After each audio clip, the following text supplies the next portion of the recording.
Bismillah, elhamdülillah. Azıraqta biz bir Ehsan'dan geldik. Bir Nazim деген bir туғаныбыз.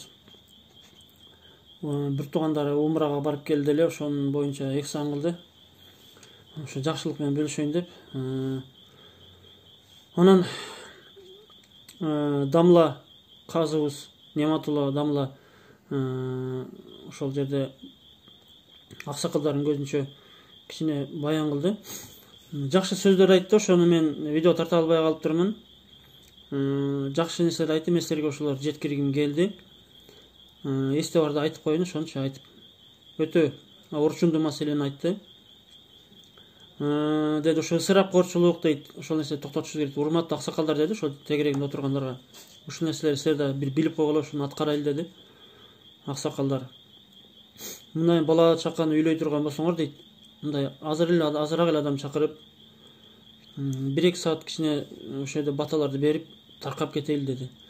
Көп адамдарды чакырып, азыр 5-6 саатка чейин чозулуп кетет тойлор дейт. Элдер уже тажады дейт, ошо жана тамадалардан, ырлардан тажады дейт. Дежурный тостор дейт, ошондой сыяктуу. Просто ошо тойдун ээсинин көңүлү үчүн эле чыдап отурушат дейт 4-5 саат. Тамадаларын деле бүт элдер уже көңүлү тойду дейт да, андайга уже элдердин азыр немеси жок дейт. Ошого чакан кылып 1-2 сааттык эле мындай той кылып үйдө бир жерде таратып бергиле дейт. Бул бир дейт. Мынакей бир тетрад сыяктуу көрсөттүм, мынакей мындай тетрад азыр көп үйлөрдө дейт тетрад бар дейт, мындай. Тетраддар бар дейт, каргашалы тетрад бар дейт, мындай. Ошо тетраддарды ачсаң дейт, ошончо карыздары бар. Атасы бир жактарга ошончо бирөөнүн койлорун жеген, ашын жеген, конок болгон. Ошо тетраддан кийин кутулуш керек дейт. Бул бале дейт да, бул тетрад бир бале болду дейт. Бале болду дейт. Ошо тетрадыңарды үйдө өрттөп эле салгыла деди да. Бир эле мисал айтайын дейт. Жакында дейт, бир бала каза болуптур, жашы окшойт. Анан карыздар бар экен. 18 адам келиптир ошо бала өлгөндөн кийинчи атасына. Атасы жаназада карыздарын мен төлөйм деп мойнуна айтып коюптур да. Болсо анын айтканы милдеттүү эмес да. Мен төлөйм деп бирөөнүн карызын бирөө мойнунга алган милдеттүү эмес да. Бизде жөн эле айтып коет да, адат катарычы. Анан неме? Мисал дейт, 18 адамдан карыз экен дейт. Баары топтолуп келип дейт, 9 миллион сом экен дейт. 60 миңден баштап эң көбү 900 миң сомго чейин карыз экен дейт. Атасы дейт, маң болуп отурат дейт, кантип төлөйм дейт. Бул бир карыз маселеси да. Анан тил каттар жок экен дейт. Бул бир мисал. Экинчиден да бирөөсү бар экен, тетрадын көтөрүп келиптир. Мынакей тетрадын көтөрүп келиптир дагы. Дамла дейт, казы дептир, мынакей мен шунча тойлорго барып мен бир аш конок тосуп бергем дептир, конок. Шунча конок тосуп бергем дептир. Мен ушуларды мен бирок аш кылбай турган болдум атама дейт. Ошолорду мен бүт кылган кызматтарымды, койлорумду кайтарып алсам болобу дептир да. Анан Дамла айтыптыр, уят, кайтарып ал, эмне кайтарып, унут дептир. Бойт аны кайтарып алганың дептир да. Унут дептир. Дамла кеңешин айтыптыр, бирок ал ошол тетрадындагы барына барып келиптир, үйүнө барып, ар бирине давай доолап, мен коюм жегенсиң, ашым жегенсиң, давай мен коюм бер деп, ар биринин үйүнө барып койлорун доолап алыптыр да. Мынакей. Дамла айтып атты, той кылсаңар чакан кылгыла дейт. Ошол ким келсе дейт, мейли 2000 сом барбы, 2000 сом апарып бер дейт, мейли. Бересиң, бербейсиң, өзүң билесиң дейт. Бирок бер дагы унут деди да, жазбай эч жака деди. Анан 5000 сом бере аласың, бир жерге барсаң сага 1000 сом берсе, анан 4000 сом ичиң ачышып отурат дейт ошо. Ушул да бир канча сөздөр айтты, жакшы сөздөр айтты Дамлачы. Мен просто азыр унутуп калдым кээ бир сөздөрүн. Айткыбыз келген нерсе, ушул бидаттар, ысыраптар ушулчу.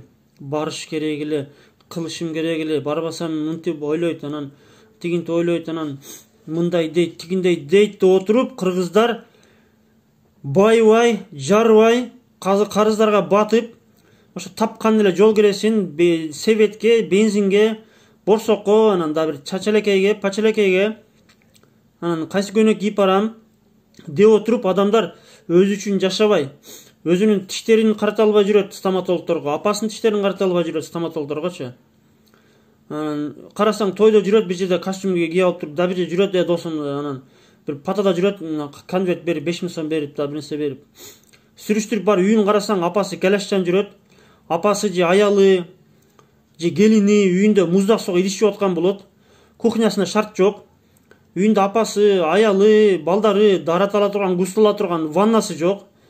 Же бир нормальный бир канализация кылган эмес, туалети бир аңгырап, сквозняк, шамал кирет. Айта берсечи, мына кыргыздын менталитети азыркы күндөгү мына калыптанган менталитети бул качан калыптанды? Бул жакынкы бир 20 жылда эле калыптанды да, булчу 15 жыл, 20 жыл эле. Мондай заңгыраган тойлор мына жок эле 2000 жылдар эле, жок эле башындачы. 90 жылдар вообще аш жебейт элек биз. Аксакалдар бир аш жеп келсе жеп келет эле, биз аш жейликти көрбөйт элек.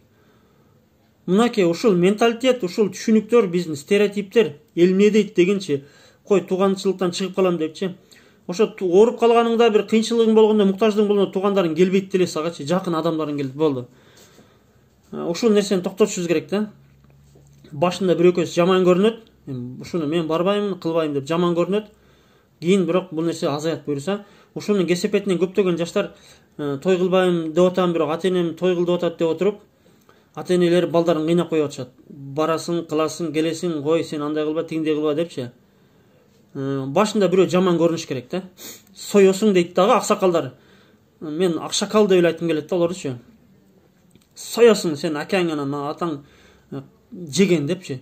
Сойгун соет, бир 3 күндөн сойсо болот, эч жаназа күнү союш шарт эмес. Анан майли сойсо кой сойсун, алыстан келгендер курсак ач болсо, мисалы үчүн суукта. Анан не соет, сойбойбу? Ошо тагалары, абалары, аксакал кошуналары соёсуң деп сойдуруп коет, өзү бир тиын бербейт. Ошол аркасында калган карыздары болушу мүмкүн, мисалы үчүн, балдардын бир муктаждары болушу мүмкүн. Караңгылыкта бул ошо аксакалдардычы мындай, ошондой жана караңгы адамдардычы бетине түкүргүң келет да. Ошондой түшүнүктүн айынан башкалардын жашоолору кыйынчылык болуп, көптөгөн жесир калган келиндер бир айлап, жылдап ошол карыздарынан кутула албай бир нерсе байлап алып жүрүшөт да. Ошо өлгөн кишинин артынан кичине калса бир 5-10 миң сом калды, бир кичине бир машина калды. Ошондо эле тытып-сытып, эле ач карышкыр шакалда чөөлөр кошоп жеп салыш керек да. Курсак ток адамдардын курсагын тогуш керек. Ошону мейли ошо союп бир жетимдерге берсе, мейли кедейлерге берсе мейли. Мага окшогон беттери майлашкандар келет дагы жилик талашып, мага мына жилик бердиң, жилик бербедиң деп туруп, жана аксакалдар, ынсапсыз аксакалдар. Сакал деп деле айтышкан, сакал деле жок ошо аксакалдардынчы. Алла Таала насип кылсын бизге ушундай өмүр берсин. Ошол аксакалдардын ордорун басайлы дагы биз. Бизден кийинки жаштарга, бизден кийинки небери чеберлерге биз жашоолорун жеңилдетишибиз керек биз иншалла. Ушул жана орто жолдо бир аксакалдар пайда болуп калды. 50-жыл, 60-70 жылдардагы аксакалдар көбүнчө ошо 50-60 жылда. Ошолор жанагы караңгылык жана жилик жемей, ташымай, бермей, ошо нерсе ошо тетрат ошо түшүнүктөрдөн ошо айрылышыбыз керек срочно. Башында бир экөөсү жаман көрүнөт. Мен бул тоюңа кошуп калам, чакырды, барам, ашын жейм, болду. Мен кошулбайм. Классташтар, жедештер, группалаштар, кесиптештер каакы болбой калат. Чакырды, бардым, ашын жейм. Мен кошулбайм деп тыйындарына кошулбашыбыз керек. Класс шерине, перине, жоролор, поролоргочу. Өзүң кыйнап не кыласың сен? Өзүң кыйнаба, андан көрө акчаңы бала аялың канаас, ошол жана балдарың кийим кечеси бүтүн эмес, үйүң бүтүн эмес. Атап эле эне кылуу, жылуулук кыл үйүңө, апаң тинчин көрсөт, мисалы үчүн да, кедейлерге бер аш отсачы. Ошончо кедейлер бар, ашты көрбөй, тойду көрбөй жүрүшөт, анан байлар эле жүрөт тойлордочу. Бул нерсени көптөн бери мен ичимде сакталып келип атат. Эми мындай атайын даярдана албадык, бирок кандай копол болобу, кандай болот, ошону айтып коюшубуз керек. Алла Таала айтат, качан коом өзүн оңдомойнча, мен ал коомдун жашоосун оңдобойм дейт. Алла Таала бизге барака бербейт. Өзбектерден мисал алсак болот. Өзбектер ушул нерселерди жолго салган. Ашча сойбой, жилик жок алардачы, бизге окшоп. Жилик жинди эмес аларчы, эт жинди эмес. Ошо көп жегенден ооруйт адамдарчы. Жилик жок эле жапжакшынакай эле эксандар кылып атышат ошо. Биз буюрса жаштар, мынакей иман жаштар, биз кыргыздардын жашоосун оңдошубуз керек иншалла. Катып айттым, кандай айттым, ошо оюмду айтканым келди, ошо бөлүшкүм келди иншалла. Ассаламу алейкум, Алла разы болсун. Туура түшүнөсүңөр деп ойлойм иншалла.